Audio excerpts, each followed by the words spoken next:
We are in a brand new series and talking about anger a little bit. We're talking about what made Jesus mad. You know, so many people are angry right now. Their anger has just run amok in our culture. And so I'm kind of fascinated by the question, looking at the person of Jesus, what were the things that made him mad? You know, it's an interesting thing because even though like religion is on the downslope in America and in the West, the person of Jesus is as popular as ever, maybe more popular than ever. People are drawn to Jesus even if they're repelled by the church. And I think there's a lot of reasons why people are drawn to Jesus. I think, for one, he is the human embodiment of kindness, of compassion, of mercy, and of justice.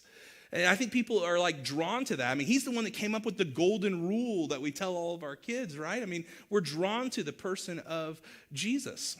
We really are. And what's fascinating is like people are so attracted to Jesus, it sometimes like gets a little weird. Like, have you ever heard that there's a subset of the internet where people find the face of Jesus in food? If you haven't, I'm going to enlighten you. This is like free stuff this morning. But we had a couple pictures of people seeing Jesus and wanting to see Jesus in the food. This one freaks me out a little bit. That is a kettle potato chip. I'm very specific, and I'd feel really weird about dipping this in some French onion dip because I see something going on in there. But some people saw Jesus in this. Here's this next one here. This is from across the pond in London. That's a fish stick, basically, a British fish and chip stick that's just burnt. People are like, I see Jesus in there. It maybe looks a little bit like a vase, but it's just burnt. Let's just call it what it is, but apparently that's how they do it across the pond. Here's my favorite one right here. This is a Cheeto. This is a stretch. This is a stretch, but people, they fell down on their face and started worshiping when they saw the Cheeto. And we can't call this the Jesus Cheeto. We've got to call this Jesus. Sorry, it's a dad joke. It's part of my life now. I just had to do it. But people, they're attracted to Jesus whether or not they're attracted to the church. And I think there's all those reasons why. And I think it's really interesting when you look at Jesus, especially seeing him being someone on the front lines of justice and compassion. We see that Jesus, even though he was kind and he was merciful, he was never passive. And when you actually look at the New Testament accounts of Jesus' life, I mean, Jesus went off time and time again. He was not Mr. Nice Guy. He wasn't a hippie flashing the peace sign all the time. He was 100% God and 100% man, and sometimes things set him off. There was one time in the Gospels where he went off on a group of people. He said, "You brood of vipers, you bunch of snakes, how will you escape being condemned to hell?" Tell that to your local banker the next time you're upset with them, right? I'm going to get you in trouble. But this is what Jesus said. He said in other places, "You are like a bunch of whitewashed tombs, which look beautiful on the outside, but on the inside, you're full of bones and death and everything unclean." That's not going to work in a fight with your spouse at all. But Jesus went off again in that way. And I mean, Jesus went off on this same group of people in another way. He called them blind guides. You think that you can guide other people, but you're blind. He went off on the same group of people and said, "You're a bunch of hypocrites," which is a word we use today. But in the ancient world, the idea of a hypocrite was literally the word for an actor, someone who'd wear a mask and be somebody on stage that they really weren't. And Jesus went off on these groups of people often. I mean, he was angry and he was like an insult comic, just like tearing people down. But what's fascinating when you look at some of these insults of Jesus, some of the angry talk of Jesus, is who it was directed at. I mean, you might think that Jesus got really angry at people that were notorious sinners, people whose life were a mess, or the irreligious people of the town, or the people that were doing the wrong thing with their life and with their career. You might think that it was those people that Jesus got mad at, but you can't find one account in the New Testament where Jesus truly like goes off on somebody who's considered an outsider, somebody who wasn't already in. You see, all of Jesus' remarks of anger and all of his outbursts were reserved for the religious folk of the day, for the church people of the day. You see, all of those remarks I ran through, they were all drawn and spewed out at this group of people called the Pharisees. And the Pharisees, if you read the New Testament, they're very much the villains of the story. They're the ones that end up getting Jesus arrested and killed. And we think that they're the villains of the story, but in the ancient world, in the original context, these guys were like the superheroes. I mean, they were like awesome role models. Like young Jewish boys would basically have posters of the local Pharisee on their wall because they wanted to be them when they grew up. So Pharisees were looked highly upon, but they're the villain of the story. These were the religious leaders, the ones leading the church, if you will, of the world that Jesus was born into. That were the bad guys, the ones that Jesus reserved all these harsh remarks for, which I think we have to draw a uncomfortable line this morning. You see, these Pharisees, the ones that Jesus got mad at all the time and had all these remarks towards, they were the church people of the day. And here we are, you're joining us online or you're here in the room with us, we're the church people of our day. And so the question we need to ask, the uncomfortable reality we need to walk through is, hey, are we maybe one of the people that Jesus gets mad at? Like the way that we're living our life with God and life in our culture and our society, or would we be the group of people that Jesus would call a brood of vipers, whitewashed tombs, hypocrites? We need to ask ourselves that question. Because what I think we find really clearly when we look at these examples in the text of Jesus being angry is that he got angry about a very specific thing. He had harsh words for a very specific thing that you and I, if we're not careful and not intentional, we can walk into as well. In the Gospel of Matthew, which is one of the biographies of Jesus' life, written down by one of Jesus' followers, a guy named Original Matthew, he's recording one of Jesus' teachings found in chapter 23, and these are called the woes, not the W-H-O-A-H, no, I spelled that wrong, W-H-O-A-H, I did spell it right, the Joey from Friends, not those kind of woes, the W-O-E, which is basically like warnings to a bunch of different people. And he records Jesus' teaching here, and he says this in chapter 23, woe to you, warning to you, watch out you, teachers of the law and Pharisees, you hypocrites, you actors, you shut the door of the kingdom of heaven in people's faces. You yourselves do not enter, nor will you let those enter who are trying to.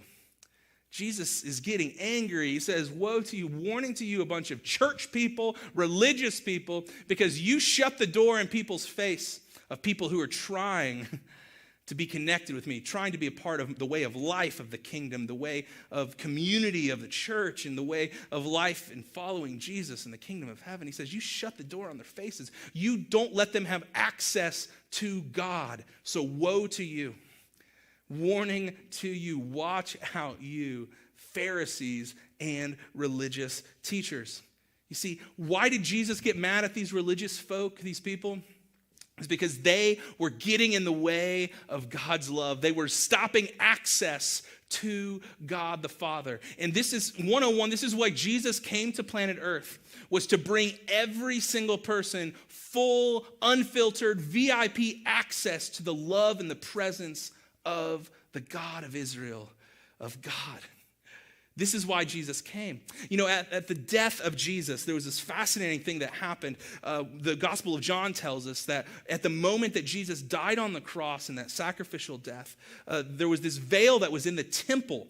And this veil represented this wall between all people and God's presence. And there was a veil so you couldn't walk through, you couldn't see through, where God's presence actually dwelled in the temple. And when Jesus on the cross died, we're told that the veil actually ripped into it, ripped right down the middle in a representation that there is now nothing standing between God's love and his presence and power and every single person on planet Earth if we would walk into it. There's no veil anymore. Jesus came to stop anybody from getting in the way of his love to people.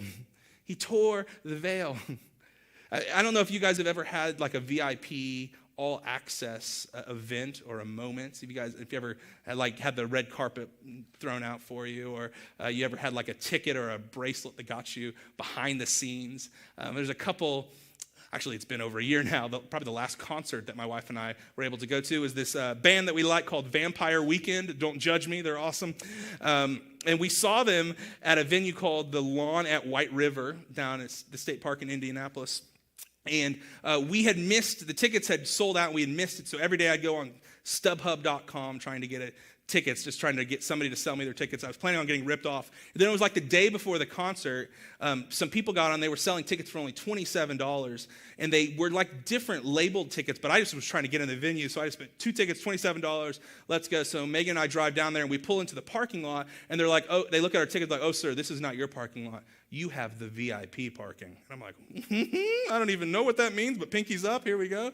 And so we're directed to this VIP lot to where we walk in, and we're apparently in these club VIP seats that are up in this terrace to where our seats are way above everybody on the lawn. We can look down on them like peasants. And so we walk through this little club to get to our seats, and for no lie, it's like red carpet everywhere. There's like these little lounge seats. There's an open bar area. It was some kind of special donut day, so they were just like throwing donut holes to people, like, you get a donut hole, you get a donut hole, Oprah. I mean, it was this amazing experience. Then we get up to our seats, and it was really great. But let me tell you what the best part of this VIP access was. We had our own personal private restroom area. And if you've ever been to an outdoor concert, nothing changes the game like a nice, clean restroom area. And so we were just walking around like a king and queen at this concert. We had full VIP access, and it was amazing. My friends, this is what Jesus came to give you to the Father. He came to give you VIP, unfiltered, all access to God and his love with nothing standing in the way. This is what he came to do. So you know what makes Jesus mad and why he's saying, woe to you, Pharisees and teachers of the law? This is what makes Jesus mad. Jesus gets mad when his followers, when his people, when religious people get in the way of his love going to everybody. Jesus gets mad when you stand in the way of his Father's love going to people, and you stop the door and you hold the door so not everybody can get in. Jesus gets mad when we pull a Bon Jovi and we give love a bad name, right? This is what Jesus gets mad about. When insiders block the way for outsiders to God's love. And that's what I want to talk about this morning, this aspect of the anger of Jesus that I think we should get angry about too.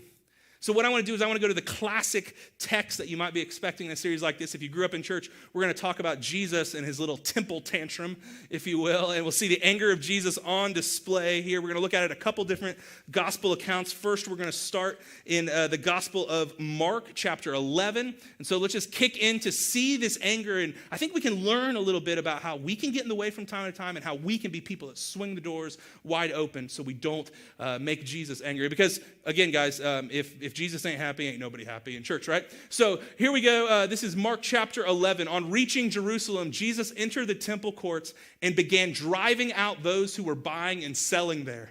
He overturned the tables of the money changers and the benches of those selling doves and would not allow anyone to carry merchandise through the temple courts. And as he taught them, he said, "Is it not written, my house will be called a house of prayer for all nations, but you have made it a den of robbers." I mean, Jesus, he steps up on the scene and he cannot even believe his eyes. In a way, he was probably saying, what in the name of me is going on here? This is some terrible stuff that's going on. And he makes a huge scene. He's not quiet about his anger at all. He drives out those who were buying and selling there, physically removing people from the temple courts. He overturned the tables of money changers and the benches of those who were selling doves. I mean, think about the accounting nightmare. This is like a farmer's market, and Jesus is going by, nope, your booth is over. No, your booth is over. And he's just making a huge mess. And he wouldn't allow anyone to carry merchandise through the temple courts. I mean, he was literally physically blocking people. This is not a little anger. He is making a huge scene and making a huge mess because Jesus is opening up a can on the people that are in this scene here. So much so, I mean, it's such a scene that's going on that this is what the religious leaders do next. In the next verse we see here, the chief priests and the teachers of the law heard and began looking for a way to kill him, for they feared him because the whole crowd was amazed at his teaching. And a little sidebar here, isn't it always interesting when Jesus is on full display that religious people that hold power, they're threatened, and the outsider and people that are hurting, that are lonely, that aren't connected to God are mesmerized and they lean in. This is exactly what happened here at this moment at Jesus's temple tantrum. The religious leaders like, we got to kill this guy. And the average person was like, oh, could it be true that God is this good? Oh, I love that so much. So what I want to do here is I want to take a look at the last thing that Jesus said in this anger-filled outburst that he had, because I grew up hearing this passage. I grew up in church. I've been in church a long time. I grew up and I thought the moral of this whole encounter and the whole story was, don't sell stuff in church. Jesus gets mad if you sell something in church, if you change money in church. That was what I thought the whole point of this encounter was. And as I study it more, as I look deeper into it, and as I grow, I think there's something so much deeper going on here, something that's more challenging to each and every one of us than that. Let's look at the last thing that Jesus said after he drove everybody out. He said, and as he taught them, he said, is it not written, he's quoting the book of Isaiah in the Jewish scriptures, the Old Testament, my house will be, number one, called a house of prayer, two, for all nations. But you have made it a den of robbers. So what I want to do here is I want to break down those three things because I think there's a lot that we can glean from those three realities that Jesus spoke. First, Jesus quotes the prophet Isaiah and says, haven't you heard, isn't it written that my temple should be called a house of prayer? Now, something we need to understand about this temple that we're talking about, unlike today, thank goodness, God's presence during this time was in one temple, one geographical location. And so people that were wanting to worship the God of Israel, that were wanting to draw close to the divine found in the God of Israel here, they would come from all over the world to be to this place, to be at this temple, at this place, because this was the only place where they could have a house of prayer, the only place they could vertically connect with God the Father. So this was a sacred place, holy ground, because this is the only place where people far and wide could connect with God vertically. And so that's why it was called a house of prayer. A little bit of a sidebar here. The church today is not the temple that we experience here. And this is one of the beautiful things that Jesus did, one of the revolutionary things that Jesus did. See, at this time, God's presence, his spirit was only held at the temple. Today, my friends, if you're a follower of Jesus, you are the temple. Wherever you go, if you're a follower of Jesus and you trust him, his Holy Spirit dwells in you in the same sanctified, beautiful, powerful way that it did back then in the temple. And one of the things that Jesus did with his death and resurrection was say that God has left the building and he lives in you and you and you and you and me. Isn't that beautiful? Isn't that beautiful? But back to the text, this has not happened yet. And so this was the place where God's power and his presence dwelled. So this was a holy place. And we got to understand here that the reality of what's happening in the courtyard, it was blocking people from experiencing that prayer. Next thing that we're told here is that this was called a house of prayer for all nations, not just the people of Israel, but for all nations. But this is a little weird. I got to show you guys this diagram a little bit of the temple found in Jerusalem. This is Herod's temple. On the far right, you see there are different layers of access that's given in this temple. On the far right, you see the Gentiles' courtyard. So people that weren't Jewish people at all, men and women, they could only go that far into the temple, just in that Gentiles' courtyard. But as you go further, you go into, from the gate beautiful, you go into the women's courtyard, which is totally sexist and ridiculous and backwards, but Jewish women could actually go in that far. And as you go through the next gate, you get into the priest's courtyard where Jewish men and religious leaders could actually go. And then you go to the holy place, which is on the far left of the graphic. And in there, that's where the veil was that we talked about. That's where God's presence was physically manifested. And you see here that even though there were all these walls that were segmenting people and not making sure that certain people couldn't go to certain places, this was still a temple for all nations, not just Jewish people, but you had the Gentiles' courtyard as well. This was a house of prayer for all nations. Here's another little sidebar here. Yes, there were all these walls made up between all these different people, giving people certain tiered access to God's presence. Here's another thing that Jesus, through his death and resurrection, changed. He said, now there is no more man or woman or Greek or Jew or Gentile or barbarian. I love he puts barbarian in there. But no, there's not all these walls up anymore. There's all one in Christ. That every single one of us, we have full, unfiltered access to God the Father through what Jesus did. Nobody can wall us up. Nobody can say, you're too different. Your skin looks like this. You live this way. Your relationships look this way. No, we are all offered full access to God's love because of what Jesus did. That's good news, guys. That's really good news. Back to the text. This was a place for all people, and they all had their place. But we see the very next thing that Jesus said was that you have turned this house of prayer for all nations into a den of robbers. There's the line. There's the mic drop moment. He's made this place into a den of robbers. Now, what was he getting at here? He wasn't saying just because you sold stuff. He says that you are causing some extortion that is blocking people access to God the Father. You're causing extortion that's blocking access to God the Father. Let me explain here. See, this was because it was the house of prayer for all nations. People would travel from all over the world to come be close to God in this place.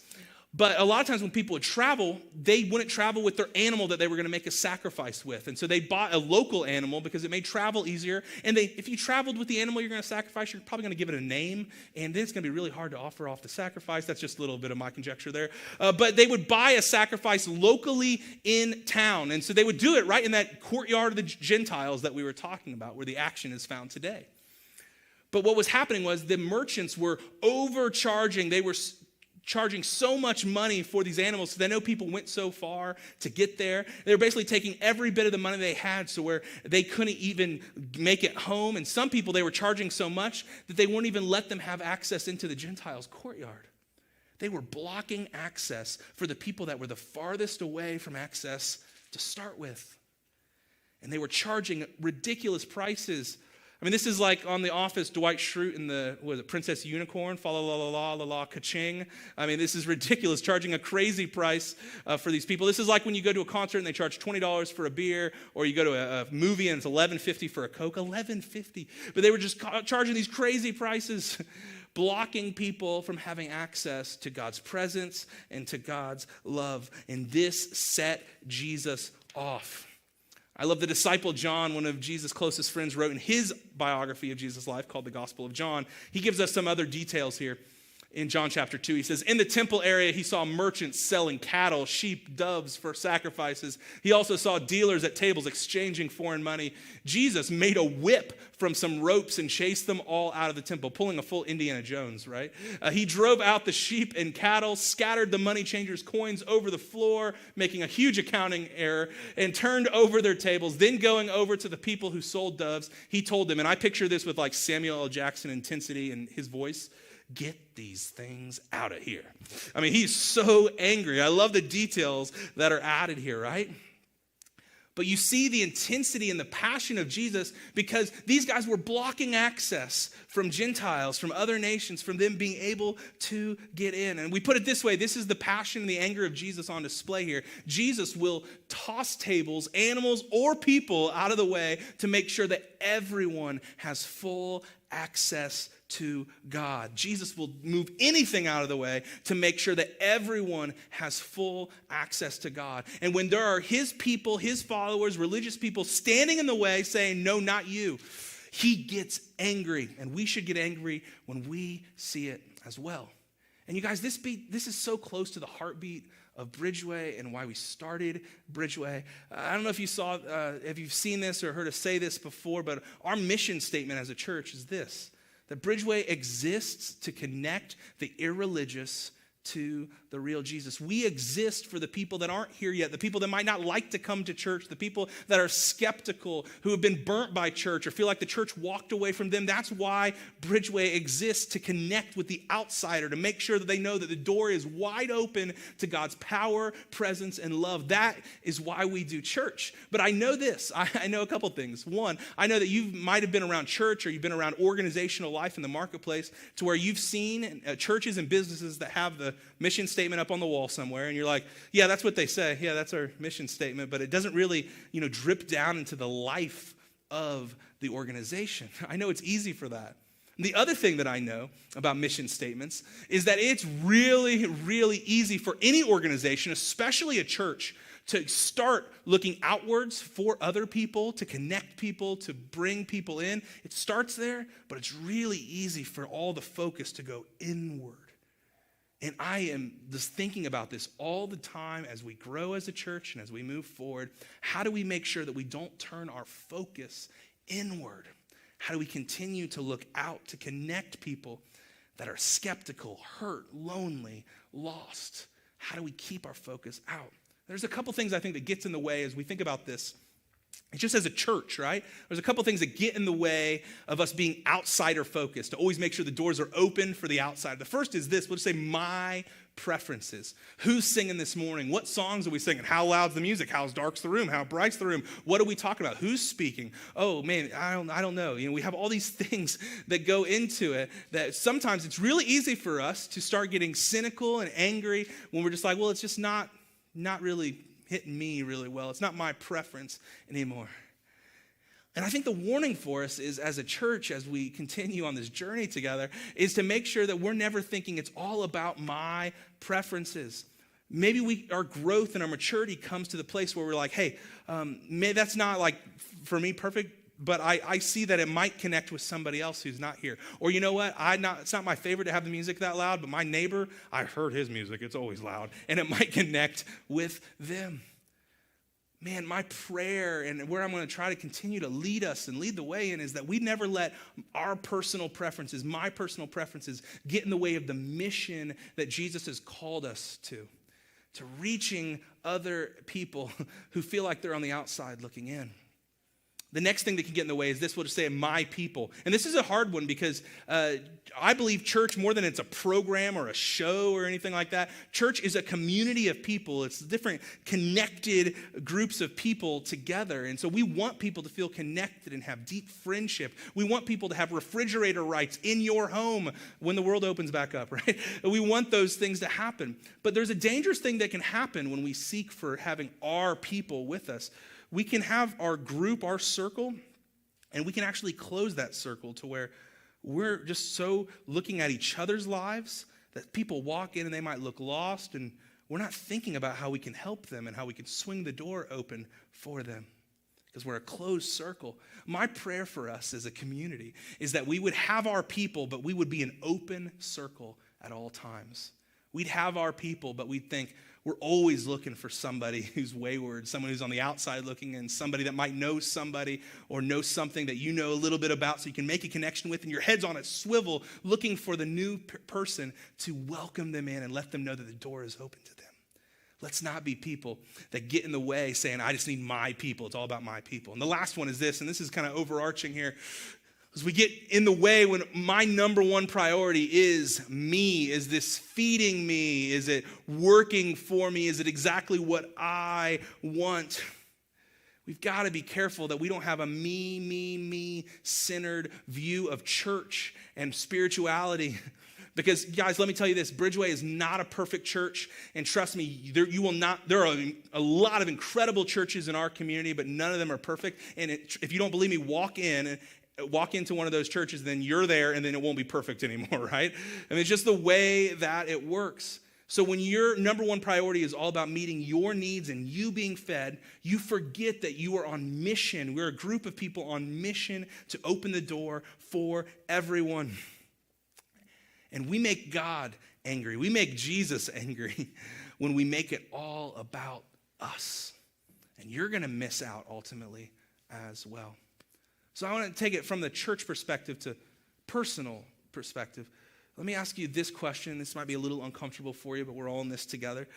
Are there ways that you get in the way for Jesus' love to reach outsiders? Are there ways that your life and your decisions get in the way of Jesus reaching outsiders? Maybe, can I just step on your toes just a little bit? Maybe the way that you talk about politics in an incendiary way on your social media, maybe, Grace Umbrella, maybe it turns somebody off from hearing your invitation to church because they think that you hate them already. Maybe the where that we spend our time in the community, it says to people, we don't want to have anything to do with them. They're not my people. They're not my people. Maybe who you have lunch with and who you distinctly do not have lunch with. Maybe it sends them a message that they don't belong around you. They don't belong around me. Let's be careful not to be people that slam the door in people's faces on accident a lot of the time. But let's be people that swing the door open for the outsider, for the hurting, for the lost, for the ones who feel like they're far away, and maybe they are far away from the Father.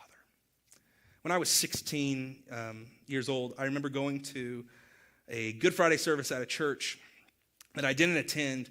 And it was a Friday night, and I didn't really know very many people there. But I remember seeing a guy walk in a little late to the service. And if I can be honest, this is a little embarrassing, but I was really Pharisaical. I was very much like a Pharisee when I saw this guy. And this guy walks in a couple minutes late, and I noticed him because he was all over the papers the week before. He had his face on the papers. He had got arrested. There was a scandal that had gone on in his life, and he was a local business leader, and it was causing all this drama. And I remember seeing this guy walk into this church service late, and this is shameful, but if I can just be real with you, as a 16-year-old kid, I thought, man, it's a good thing he's here, but this is awkward. And I remember the service went on. I sort of forgot about it. Then everybody leaves the place where the worship was, and we were going into the lobby space. And I saw that guy sort of look like he was heading toward the door as quickly as possible. And I saw the pastor of the church sort of move away from all the people that he knew, and he was doing a beeline for this guy who was in the scandal the week previous. And he ran to him. I mean, basically shoved some people out of the way, ran to this guy who was trying to escape, and he embraced him, and he gave him the biggest hug. And I'm just a 16-year-old kid just watching this whole thing happen. I'm like, what? What is going on? Why are you hugging this guy? And he embraced this guy probably for an uncomfortable amount of time. He embraced him, and then he looked him in the eyes, and he said, I could just read lips. He goes, I love you, man. I am so glad you came to church tonight. And here I was, a 16-year-old kid, grew up in church, kind of Pharisaical background. And I remember thinking, what is this about? Why would he run to that guy? That guy's the outsider. That makes no sense. But it marked me because it might as well have been Jesus running after me and my mess. It might as well have been Jesus running me down and my sin and my brokenness and me wanting to run away and be invisible. And I imagine it's the same for you. My friends, let's be a group of people. Let's be a group of people who don't stand in the way of the outsiders, but open up the door wide for them, because we recognize that at once we were all outsiders, and the Father swung the door wide open for us. And that's who he's calling us to be. And let's get a little bit angry. Let's do a little Bruce Banner when we see people standing in the way of God's love. Let's be people that swing the doors wide open, and let's get angry enough to do something about it when we see it not happening in our church, in our families, and in our community. Because the Father ran after us to make us, that were once outsiders, insiders. And I'm so grateful he did.